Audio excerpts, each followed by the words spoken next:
Shelter, tower of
Jesus, my Savior. There is none like you. All of my days I want to praise the wonders of your mighty love. My comfort, my shelter, tower of refuge and strength. Let every breath that I am never cease to worship you. Shout to the Lord, all the earth, let us sing. Power and majesty, praise to the King.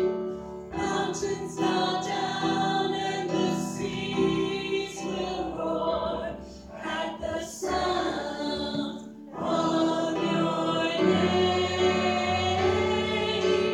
I sing for joy at the work of your hands. Forever I'll love you, forever I'll stand. Nothing compares to the promise I have in you.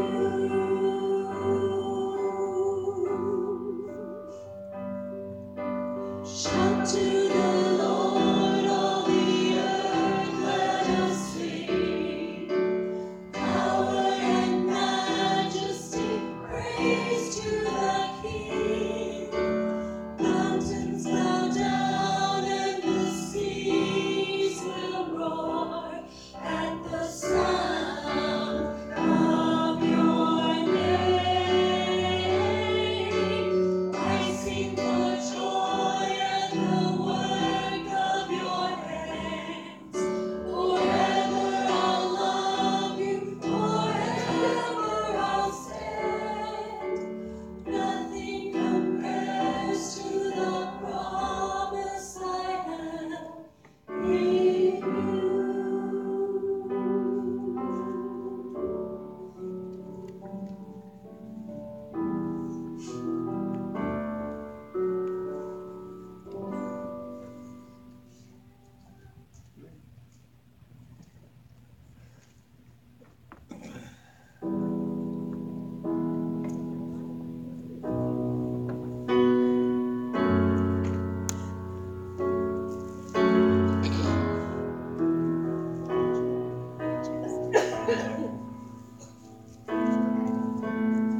Light of the world, you step down into darkness. Open my eyes, let me see beauty that made this heart adore you. Hope of a life spent with you. So here I am to worship, here I am to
see my sin upon that cross, and I'll never know how much it costs to see my sin upon that cross. So here I am to worship, here I am to bow down, here I am to say that you're my God. You're altogether lovely, altogether worthy, altogether wonderful to me. So here I am to worship, here I am to bow down, here I am to say that you're my God. You're altogether lovely, altogether worthy, altogether wonderful to me. Wonderful.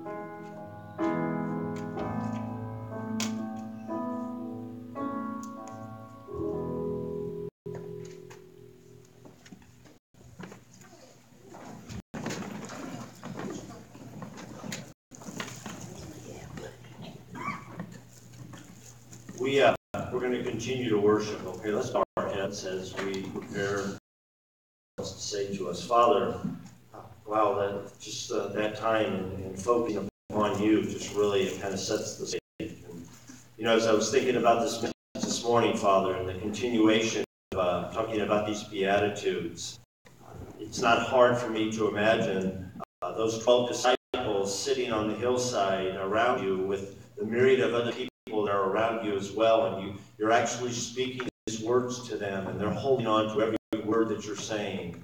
There's no speaker systems there or whatever, which forces them. And so I pray this morning that for whatever reason anybody has come into this room, I pray that they would strain to listen this morning, not to me, but to what you want to say to us, what you want to say to each one of us individually, Father, that there's a message here that just is pertinent to our lives today. And so, Father, give us just a desire, a passion in our hearts, not just to go to church, but to be fed by you, to be challenged, and even changed by you as well. Lord, I pray these things in your name. Amen. Do you know what the second largest food consumption day is here in the United States of America after Thanksgiving? Anybody have any idea? Christmas? It's Super Bowl Sunday, which just took place. Super Bowl Sunday. Statistics tell us that on that day, on that single day, in addition to things like chili and baby back ribs, that Americans eat 4 million pounds of popcorn. They eat tons of pizza. In fact, they say pizza delivery drivers are busier, 60% busier on that day than any other day. 25 billion chicken wings and 8 million pounds of guacamole. Okay? That's just part of it. Now, there are a couple of consequences to eating all that food on Super Bowl Sunday. First, it leads to tens of thousands of upset tummies. In fact, another statistic. It's amazing, they have statistics about everything. We also know this because statistics tell us that on that day, the sale of antacids actually go up by 20%. And the second effect, all those million pounds of salt-filled foods, is that it makes people thirsty. I couldn't find the stats on this, but I'm sure people drink millions of gallons of beverages to satisfy their thirst after the eating of all those very salty chips. Probably a bad introduction to my message, but at least get your attention, right?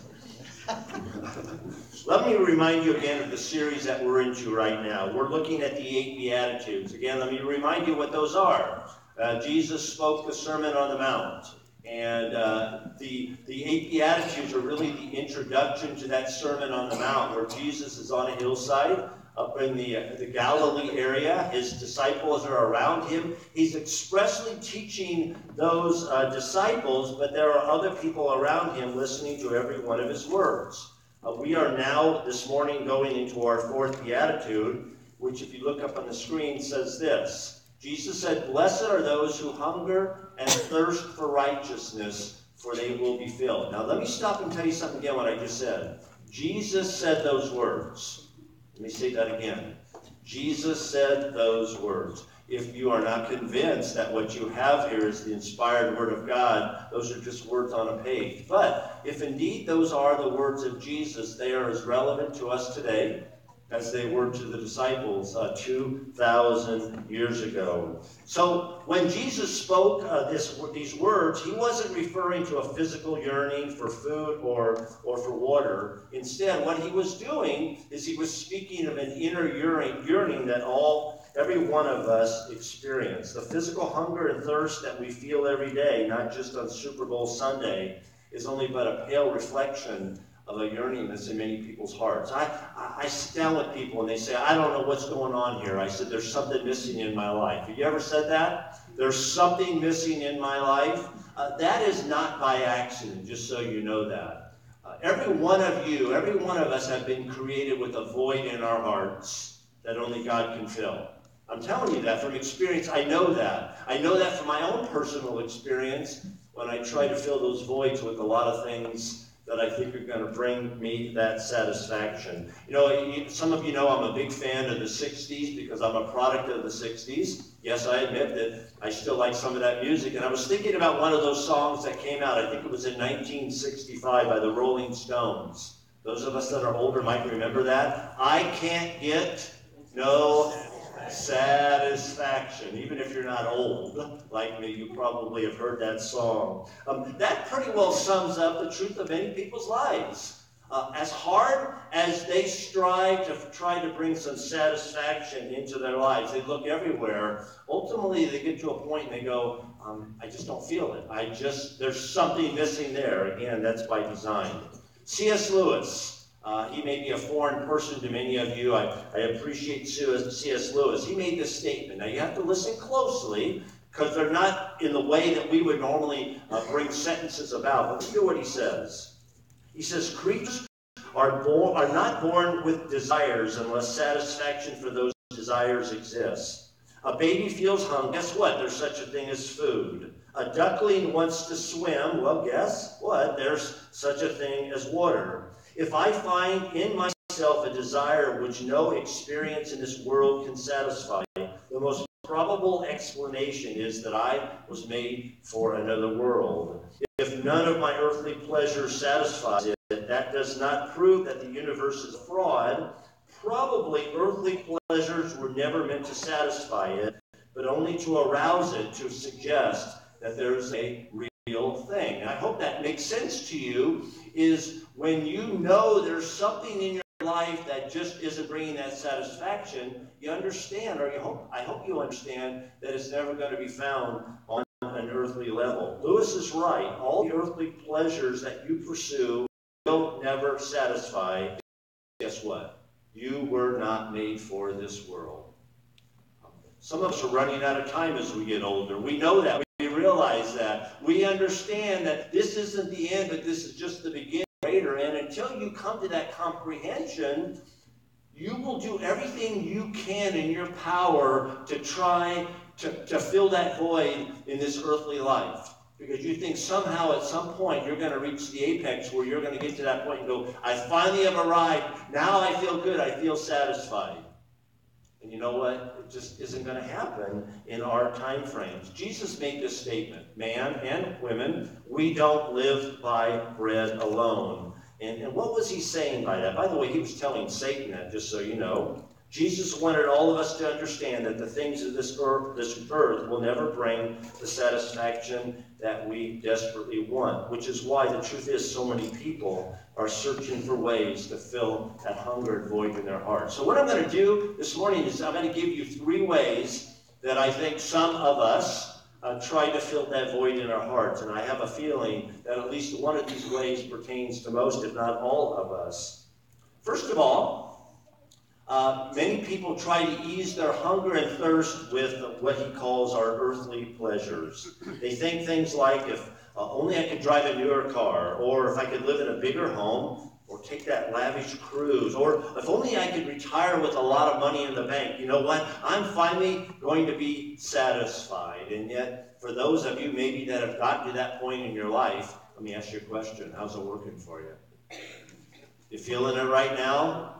You probably are not. Well, God warns us against this kind of thing, and the frustrating experience of millions of people shows us once again that God's word is always right. The fact is, pleasure, no matter how much of it you get, will always leave you empty. I love the book of Ecclesiastes. I would encourage you to read it sometime. It was written by the wisest man who ever lived, Solomon, who had everything that you could ever possibly want. He was not without anything. He had it all, and he made this statement: all the labor of man is for his mouth, and I put there for self-preservation and enjoyment, and yet what? His desire is not, and I should say, it's never satisfied. It's never satisfied. Now, please don't misunderstand me, and I want you to hear this because this is very important. Attempting to satisfy your desire for more with earthly pleasures can be a lot of fun. Think back when you've done that. At the time that you did that, it actually was fun. Only in the short run. Pleasure will make you happy in the short run, but guess what? It will never last. And you have experienced that. Many of you have experienced that, and you know that. Listen to what Hebrews says. The pleasures of sin last what? Everybody say that with me. What? Short time. Turn to the person next to you and say a short time. Okay, so now you've confessed that to somebody. The pleasures last only a short time. You know, some of you are tuning me out right now. I know you're doing that because this is what you're engaged in. And you think that's just another one of those sermons. I'm going to tell you this. You are never going to be satisfied until you realize the truth of what we're seeing here right now. It simply is a fact of life. It's important that you know you were not made for this world. You were made for eternity. Hear me. Every one of you are going to spend eternity someplace. Okay? You're not going to die like a dog and cease to exist. The Bible clearly tells us that you have one of two options based upon whether you have a relationship with Jesus Christ or you do not. And so you get to make that choice in the way of where you're going to spend that eternity. Look at what it says here. God has put eternity in your hearts. See, this is the void I'm telling you about. The void is this, that eternal in our hearts can only be filled with something that is eternal. It cannot be filled. You cannot stuff it in with something that's earthly. I've shared this example before, but when I worked with Walk with the Bible Ministries, one of the guys I worked with was actually the chaplain for the Atlanta Braves. And you've heard the story. You're going to hear it again. And he dealt with the high-dollar ball players. So you look at baseball contracts right now, it's just beyond comprehension how much money athletes get to play a game. But even back then, a few years ago, they were making a lot of money, and he would have chapel. When the team was in town, he would have chapel every Sunday. He would talk to some of his players that were living interesting lives and say, you know, why don't you come to chapel? Oh, no, Walt, don't need to go to that. Once in a while, those guys would sneak in on a Sunday. You'd see them come in late, and they'd sit at the back of the room, and they would just sit back there and just observe, and then before the service was over, they'd get up and leave. And, you know, after a few Sundays, he told the story one time of one of those ball players, and you would know his name if I told you, came up to him after the service, and he says, Walt, he said, I don't know how to explain this. He says, you know me, I've got a multi-million-dollar contract. You know my lifestyle. I have got a different girl every weekend. You know, I've got 3 or 4 cars. I've got jewelry all over him and everything. He says, I've got everything, but there's something missing in my life, and I just don't know what it is. Do you have any idea what it is? Well, it's the void. It's the void that you can fill your heart and your life with all of that stuff and still realize that there's something missing. You see, the closer you get to eternity, and every day you get a little closer, if you haven't realized that, the more you'll feel that tug. That tug will become more and more real. Unless you shut it out and you fill it with a lot of noise around, you'll feel that tug the closer you get, because you know you're moving towards that time, when if it's not filled with the right thing, you know you're going to miss out. And God has planted that in your heart on purpose to be that way. Max Lucado, listen to what he says. This is an interesting statement. He says, false fountains pacify our cravings with sugary swallows of pleasure, but there comes a time when pleasure just doesn't satisfy. There comes a dark hour in every life when the world caves in and we are left trapped in the rubble of reality, parched and dying. When we get to that point where we realize, even look at all the stuff that's around us, that we're really dying, that we're hungry and we're really thirsty, and we just don't know why that is. So that's those who fill their lives with earthly pleasures. Let's look at number 2. Some people seek to the lasting satisfaction in performance. Again, some of you are career-oriented. You're climbing the ladder of your career. Let me warn you of something. What I found out with a lot of people is when they climb that career ladder, they find it's leaning against the wrong wall when they get to a certain point in their life, and they wonder, why did I spend so much time? For some of you, it's athletics. You have this passion for athletics, nothing wrong with that. You've got your trophies. Well, guess what? One of these days, as you get older, those trophies will end up in a box in the garage and you won't even know where they are anymore. Or you look at the trophy case in the school where you may have been the star one day and now you've been pushed to the background because other people have done better than you, and now there's new trophies in front of you, or the nameplates fall off and they don't fill it in. Nothing wrong with those things, okay? I'm not saying that you should not try to excel in things like sports and your careers and so on. But if you put all your effort there, and you think it's going to bring satisfaction, it's not. It simply will never do that. It won't bring you that which you want. Look at what it says again in Ecclesiastes. He says, our days are full of sorrow and grief and restless nights, because you work for something with all your skill, and then you have to leave it to someone who hasn't worked for it. Remember years ago, I worked for a company that there was an employee I worked next to that was Employee of the Year, and everybody was telling that, wow, nobody could ever do the job like he did, and they were just so glad to have him around, and then he had a heart attack, and he died. You know what? The next day, somebody was seated at his cubbyhole doing the very same job that he did. Hear me. Every one of you can be replaced.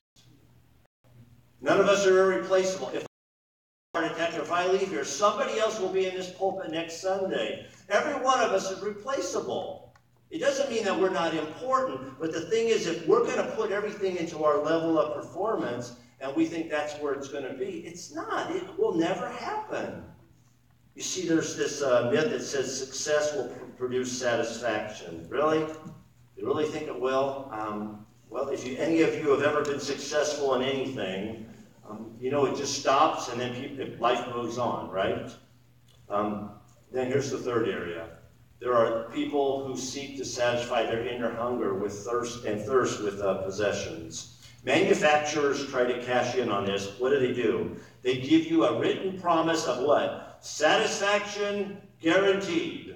You're guaranteed to be satisfied. How many times have you heard that? And for the thousands of times you've heard it and read that thing, has anything ever really made you feel satisfied? How many of you have the latest iPhone? Raise your hand if you have the latest iPhone. Okay. How satisfied are you going to be when the next iPhone comes out? Not very satisfied. You know why? Because the marketers know that you're a sucker for the newest thing. And you'll look at the thing that you have that's outdated compared to the newest thing, and in your mind, that you worked so hard to get that, you've got that long contract on, what are you going to do? Everything you can to get the newest phone or the newest car or whatever. See, my point is, there's this insatiable hunger within us for something more than what we have, because we're never satisfied. And you see, that's a God-created desire that He's placed into our heart. Again, Ecclesiastes, he who loves things will never have enough. It's foolish that we think that wealth certainly will bring happiness, and it never does. Let me give you another quote from Max Lucado. He says, we are thirsty, not for fame, possessions, passion, or romance. We've drunk from those pools. They are salt water in the desert. They don't quench, they kill. No, we're thirsty for a clean conscience. We crave a clean slate. We yearn for a fresh start. The problem is the treasures of earth do not satisfy. The promise is the treasures of heaven do. And you see, Max Lucado is right. The fallen world will never satisfy you because the fallen world is not what you need. What you need is to be right with God. You were created to be in a close and intimate relationship with God. Be honest. When we sang those 3 worship songs, what were you thinking? Why do we have to stand for 3 songs? Why couldn't we only just sing 2 songs? Why do we continue on and on and on? The music's too loud, or what are the words? Or are you listening to those words and you find yourself getting into an attitude actually of praise and worship because you're starting to sense that there is a holy God who's in this presence that wants to get very close to us. You feel that. Only you can answer. But if you struggle to get into that type, you need a relationship with God. You need that closeness with Him. You can't manufacture that. God wants to draw you to Himself. It should be a natural thing. It should be that natural thing that when you come into this church, you come in with a sense of expectancy that I mean, the presence of God here. But if you're not doing that, there's something wrong. And again, maybe that you want to keep it at that level. Maybe you want to keep that separation between you and Him.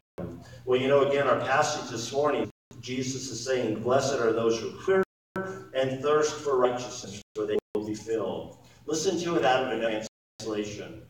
You're blessed when you work up a good appetite for God. He's food and the best meal that you will ever. I understand. For those that don't have that deep relationship, it's like, really? Really? That's even possible? Okay? But you see, it is. It truly is to have a relationship like that where you're hungry for God. You want more and more and more of Him in that respect. You know, if you reflect back upon the 3 Beatitudes that we looked at so far, and you look at the one that Jesus just gave to us, the only way to be truly happy is to be right with God. Well, how does that happen to be right with God? Well, again, I'll close my message with 3 ways that Jesus tells us we can be right with Him. First of all, it talks about our hunger. And the word He uses is ravenous. Have you ever been so hungry, you say, I'm so hungry I could eat a horse because you're famished. You just can't wait to gorge yourself. You've gone without a meal today. And so by the time you get to that next meal slot, you're famished. That word ravenous means that I've got to fill something up into my stomach. I just have that passion to eat something. Well, that's what Jesus is saying here in this context. It means a hunger to be with God, but to be completely clean before Him. That's what He's saying in this righteousness. Blessed are those who hunger and thirst for righteousness, that we can be completely righteous before God. Here is the problem. There are too many of us that are happy to be partially righteous. Let me tell you what I mean by that. These are those who say, you know what? I'm not perfect. I've never robbed a bank. Or they say, I may not be the best parent in the world, but hey, I'm better than. Or they'll say, I may say or do things that I know I probably shouldn't do, but guess what? I'm just human, and I know God loves me in spite of myself. Well, He does. But it doesn't mean He's content with the fact that you have said, I will spend the rest of my life just being partially righteous. And just assume that a loving God is going to be okay with that. Now, Jesus is saying those who hunger and thirst for righteousness. In other words, is your heart penetrated when you do something wrong and you know you've done something wrong, or you just go, well, there I am again, I'm just human, just do those things? Or is your heart penetrated to the point when you say, I've sinned against you, God. This is where we get to the meat of who we are, and understanding that God is not content with our personal righteousness, that we're growing closer and closer to Him. Are we going to be perfect this side of heaven? No. Are we going to go 3 steps forward and 2 steps backward? Of course. But we realize that when we do, we've done something wrong, and our desire is to correct it and not do it again. Is the point. Now here's the second one Jesus said. Jesus was talking about a deep and desperate desire in our heart. That word thirst it's a word it's unquenchable. It's an insatiable thirst. He was talking for God. I want you to know this. I wanted you to put this in context, that when Jesus preached this message, and the disciples and all those other individuals were on the hillside with him, here's what I want you to understand about the typical person that lived in Palestine at that time. They would have never known what it meant to have a full belly. They never went to a smorgasbord before, okay? They had a little bit to eat. As hard as that person might have labored, he still barely had enough to survive. He never would have eaten enough. He would have had meat maybe once a week, if that. The people who heard this sermon were far from the borderline of real hunger and actual starvation, but they knew what those feelings felt like. Thirst for them was even more of an issue. There was no such a thing as a drinking fountain. There were no bottled beverages available in the fridge. There were no fridges back then. No, these people were thirsty all the time, especially after the journeys that they took. You see, these people understood what it meant to be hungry and thirsty. You know, we live in America. I doubt if many of us go without any meals. Maybe you skip one once in a while. I imagine we have bottled water in our fridge, and we can get that whenever we want. See, we don't understand the passion to be that hungry and to be that thirsty. It just doesn't happen to us, and so it's hard for us to relate to that. So in this Beatitude that Jesus is describing, it's not about a mild hunger that can be satisfied with a granola bar or a Twinkie. It just isn't going to work. Not that a Twinkie ever satisfied anybody, okay? But he's talking about desperation. We're almost done here. Jesus is saying that people who want to be satisfied are the people who desperately want to be right with God.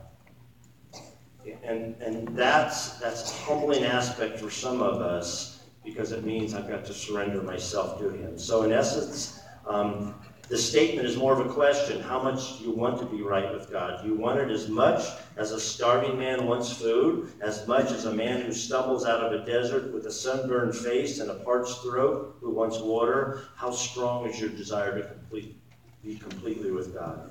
Let me share a couple passages. Psalm 42 says, "As the deer pants for the streams of water, so my soul pants for you, O God." And be honest. You ever feel this desire to know God on this level, that you pant for Him in that respect? Well, here's David speaking. "O God, you are my God. Earnestly I seek you. My soul thirsts for you. My body longs for you in a dry and weary land where there is no water." We go, well, that's Bible characters back then, okay? They had to act that way. You think it's supposed to be any different for us today in the way we live out in your life? Have you really come to realize what you need in your life? Jesus said this, or Jeremiah said this. You will seek me and find me when you seek me with all your heart. So the onus is upon you, on me, to seek Him with all of our heart, to set aside some of the noise in our life and to seek after Him.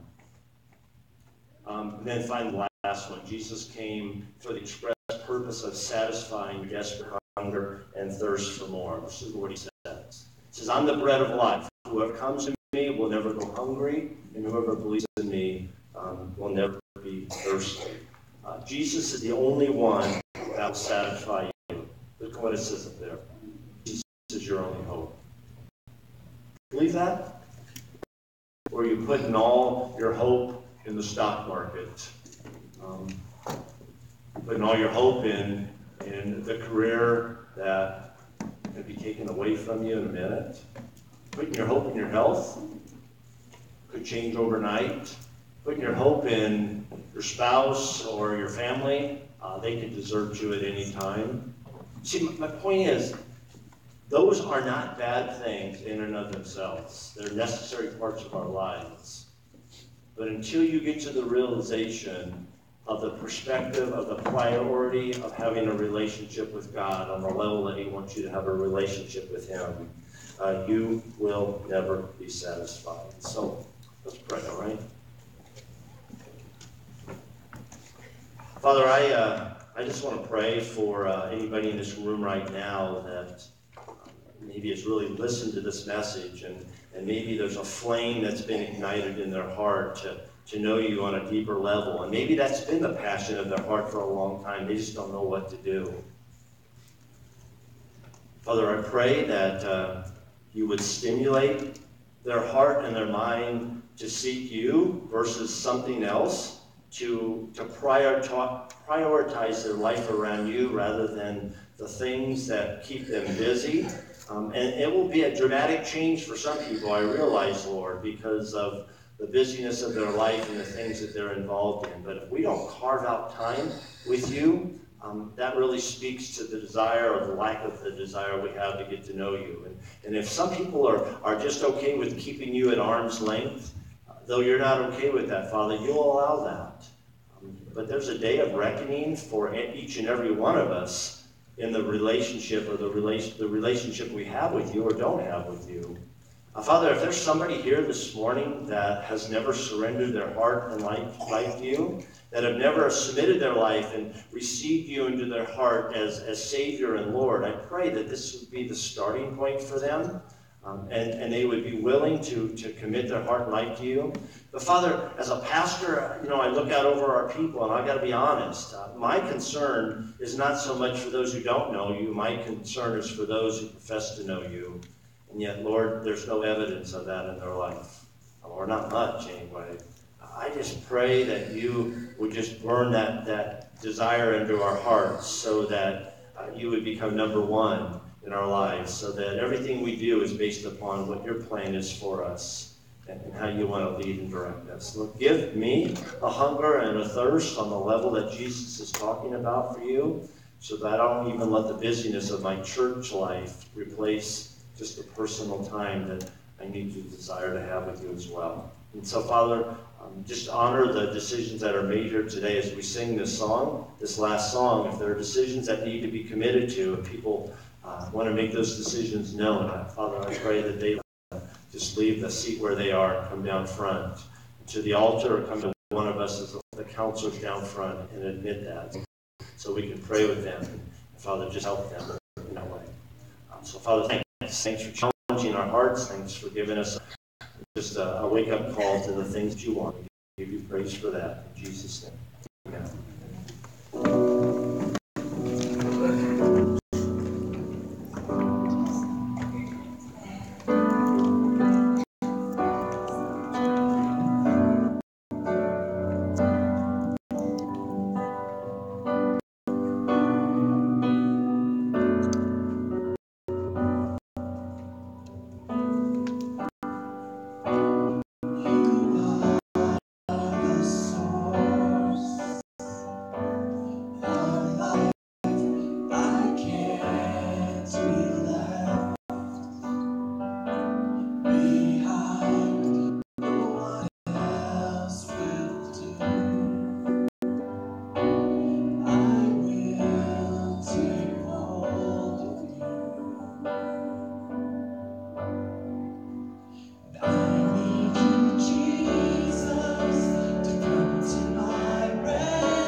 let's close with an illustration. For some, your Christianity, and you're not a bad person, but your Christianity, when you leave here on Sunday morning, will be like my coat. I'll take it off as soon as I leave this place, hang it in the closet. Maybe I'll wear it again next week. It doesn't mean you're going to go out there and be a bad person. I don't mean that. But what I'm saying is, you're not wearing your Christianity out there because it's not at the level that it needs to be. Who you are in here and who you are out there should be the same, and they should be growing on a continual basis as you come to know God on a deeper level. That's the hunger and thirst that comes in. So I'm just going to challenge you to think about your life when you leave this place. Think about what Monday is going to be like, okay? And what you're going to do and how you're going to react and the type of person you're going to be and so on. But think about the time that you spend with Christ and if it's making a difference in your life. So you're not wearing him just one day a week, but he becomes the covering each and every day in everything that we do, okay? We're going to close in prayer. Let me remind you of something. On Wednesday, we're going to have a baptism here at our church. We're excited about that. And if you want to join us, it'll be at 4:45 to celebrate our baptism here and just to praise God for that decision that's been made in the life of one of our young people here, okay? So just put that on your calendars as well. Let's pray. Father, I don't know, Father. I have to look at my own life in the mirror and realize that I can sometimes substitute my busyness of doing all the church stuff that I do as what you want from me. And while those are important aspects of my life as a pastor, you're more interested in those precious times of quietness that I spend with you one-on-one, as you speak to me individually and you talk to me and you teach me and you change me.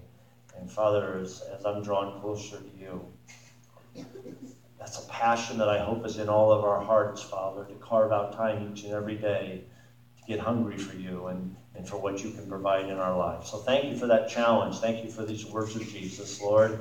Hopefully they penetrated our hearts as we go from this place, and we give you praise for that. And so now, Lord, lead us out from here into the world. Again, we see the world out there, and boy, it's a mess. But we have the light of Jesus. We have the hope of Jesus. We have the only hope that this world can ever hold on to. So I pray that we take that hope with us where we go about our daily business each and every day. And I pray these things in your name. Amen.